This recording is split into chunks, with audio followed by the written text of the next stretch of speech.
Hi everyone, thanks for tuning into our new show. It is going to be Business and Tech Talks Tuesdays. I'm your host, that girl, Jenna Karasoa. Thank you so much for spending your valuable time with us. So, with our Business and Tech Talk discussions, we're going to be talking about business-related things, how to start a business, supporting business, networking, resumes, business promotions, writing reviews, business bios, also the technology, tech tools that are involved in it, anything that would be relevant to help improve your business or improve the visibility of your business, or if you want to promote, network, exchange ideas.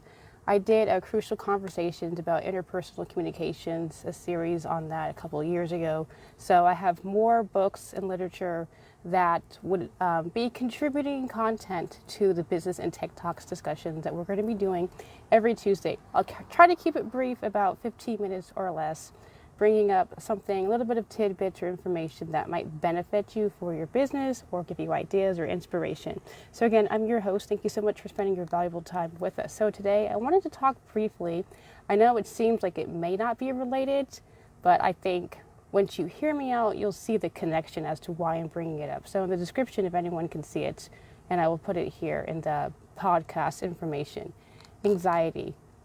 We spoke briefly yesterday on our other show, on our Spiritual and Social Causes Mondays, about anxiety and the dangers of claiming it as yours, the ownership of this is my anxiety, when you are trying to heal or combat the unnecessary, persistent, prevalent, daunting presence of anxiety.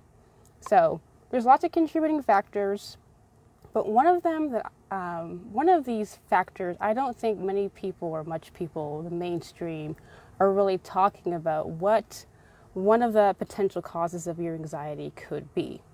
So here I am to share with you guys. It could be your wireless connection. It could be your router, the Bluetooth connections, the internet, all of the things that we use on a regular basis. More and more every day, there's more evidence coming out discussing and revealing the dangers of EMF, things that we're not really supposed to say here, but it ends in a G. And again, the wireless connections, the Bluetooth, the headphones or AirPods, whatever they're called. I personally don't use them. Routers, phones, tablets, computers, all of that. So why or how could any of this be connected to someone's anxiety or depression? The thing is, though, we cannot see the technology, but it is somehow making things work. There are these waves that go through that connect and communicate with the technology. I will be posting some more information, some links and things for you to look at to further research and give you more support or information as to where I've done some of my research with this. But think about it. Your cells, your body, living, active, microscopic, teeny tiny, cannot be seen with the naked eye.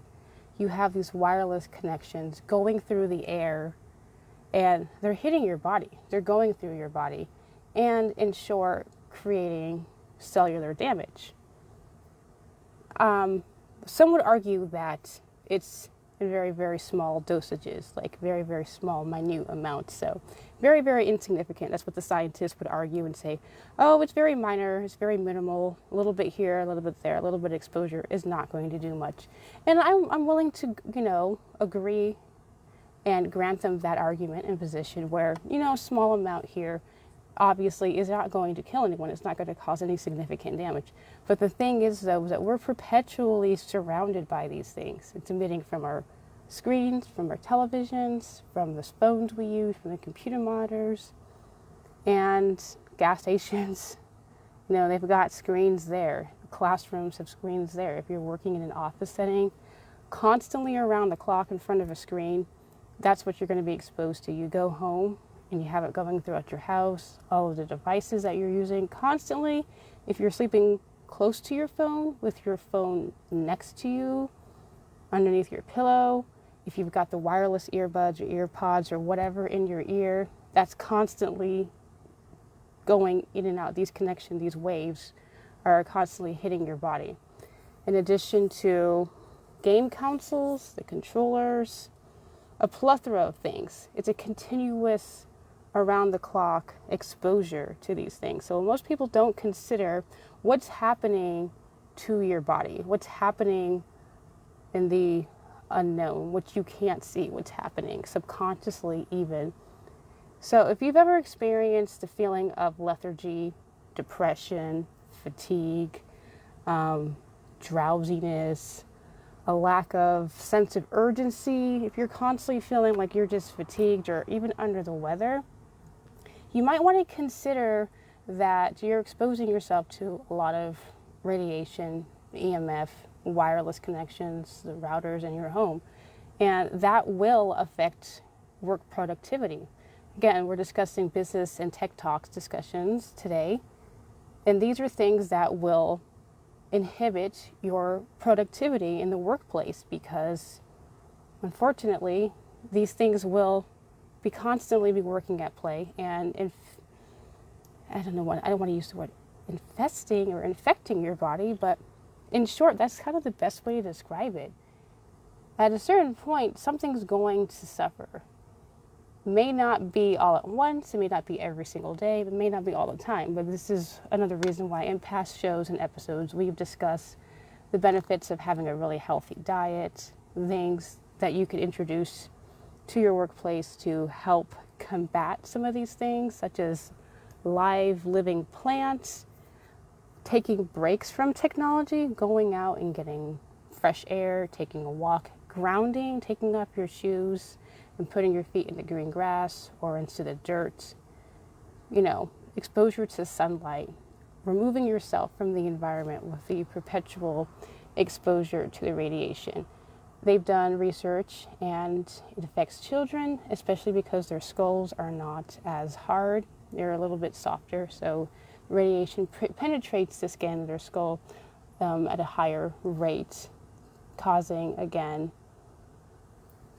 I'll give them that. It's not going to cause like instant death, but perpetual, consistent exposure can weaken your body's ability to fight back disease or fight back illnesses or fight back things or ailments. And if you're feeling, again, sense of sadness, depression, anxiety, lethargy, please consider and take into account that it could potentially be these things going on in your home. So, again, I will post some links and some information to support some of these claims, something for you to think about. Next week, I'll have another tidbit or a little bit more of a deep discussion about business and tech tools, resources, maybe a book review, or we can start a book series, or if someone wants to do a side-by-side discussion or interview or want to promote a business, let me know. Let's have a conversation. So with that, I will leave you at any point in time you're consuming this. I hope you're doing well. Thank you for spending your valuable time with us. And as always, God's peace and his many blessings to you and your family.